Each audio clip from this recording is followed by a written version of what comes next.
One of the reasons it's been so weird to watch as everybody tries to draw battle lines between the White House and the liberals, between the Obama administration and the lefty progressive Democratic base, is because if you're looking for intra-Democratic Party battle lines, there's such an obviously better place to draw them. Today, for example, you could have found one at the Conservative Heritage Foundation. Today, in my view, raising anyone's taxes, given our fragile economy, would be a move in the wrong direction. I favor extending all of the expiring tax cuts. That was Ben Nelson, a Democratic senator who decided it would be a good idea today to drop by the Heritage Foundation to talk about how much he supports the Republican plan on taxes. Ben Nelson is not even up for re-election this year. He just, randomly in the middle of a really tough election year, headed on down to the Heritage Foundation to see what he could do to help out his party. I mean, the other party. Same goes for Senator Mary Landrieu of Louisiana. Mary Landrieu is also a Democrat. She is also not up for re-election herself this year, but she is happily campaigning away on the Republican side against the Obama administration's offshore drilling moratorium. In fact, she is blocking confirmation of the president's nominee to lead the Office of Management and Budget because of the drilling issue, which is great news for her home state Republican colleague, Senator David Vitter, who is not just a man with a hooker problem. He's also the man with the hooker problem who is running for re-election in Louisiana this year. And he is, of course, totally on board with Mary Landrieu's decision to hold up the president's budget director as retribution for the offshore oil drilling moratorium. So Mary Landrieu, again, a Democrat, not up for re-election this year, has somehow found the time and energy to provide political cover for a Republican senator who is up for re-election this year, and to also stop the White House from getting a budget director all at the same time. Where's there a liberal I can yell at for this? Then there are the Democrats who are up for re-election this year, who, given the choice to defend their own record and stand up for the Democratic Party and what Democrats have accomplished, have instead decided to run as Republicans, sort of, or at least to campaign on how much they voted with John Boehner. Oh, you think I'm kidding? I'm the most independent member of Congress. I try to bring people together to make good things happen for our country. I'm Bobby Bright. I approve this ad. Did you catch that at the end? Democratic congressman showing you a picture of himself next to a picture of John Boehner, bragging in giant yellow letters about how often he votes with the Republican leader. 80% of the time. That's Democratic Congressman Bobby Bright's campaign message. Vote for me. I'm basically a Republican. Here's another ad by a Democratic congressman trying to hold on to his seat this year. When President Obama and Nancy Pelosi pressured Chet Edwards, Chet stood up to them and voted no against their $1 trillion health care bill and no to cap and trade. Chet votes with the Conservative Chamber of Commerce 67% of the time. What, no picture of Nancy Pelosi morphing into Saddam Hussein?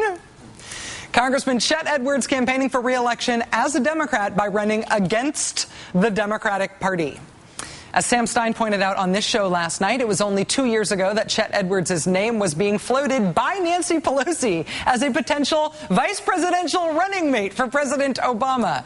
And now Chet Edwards is campaigning for re-election as a Democrat by campaigning against how evil the Democratic Party is and how awful its leaders are.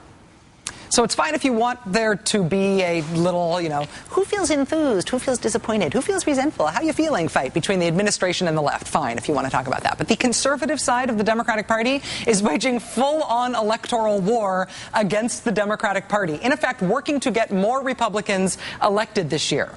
So why isn't that where the battle lines are being drawn?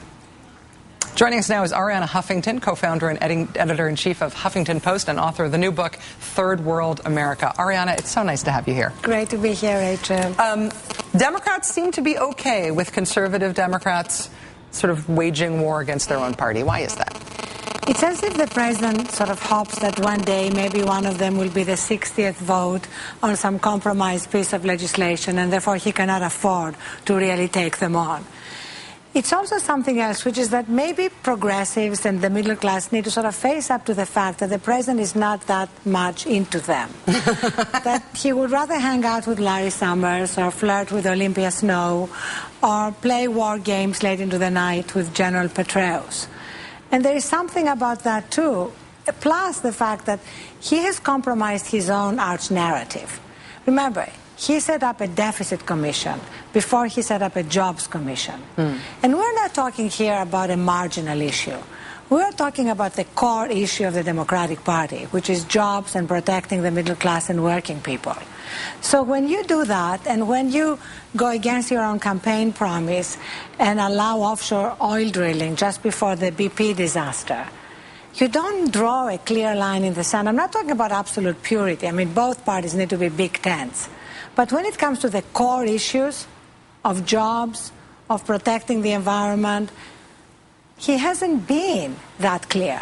But even in your response, which is about how the administration has approached these things, that's where I gravitate toward, too, is to say, oh, you know what, president is not left enough. The center is not left enough. But the people who are on the right of the Democratic Party pay essentially no electoral price for what they have done. I mean, whatever happened to Ben Nelson for what he did? Whatever happens to Mary Landrieu for what she did? There's no... the people who even have decided to run challengers against these folks in primaries get mostly denounced by mainstream liberals. But you see, I think that this is the wrong framing, because I don't see it as a left versus right or left versus moderate.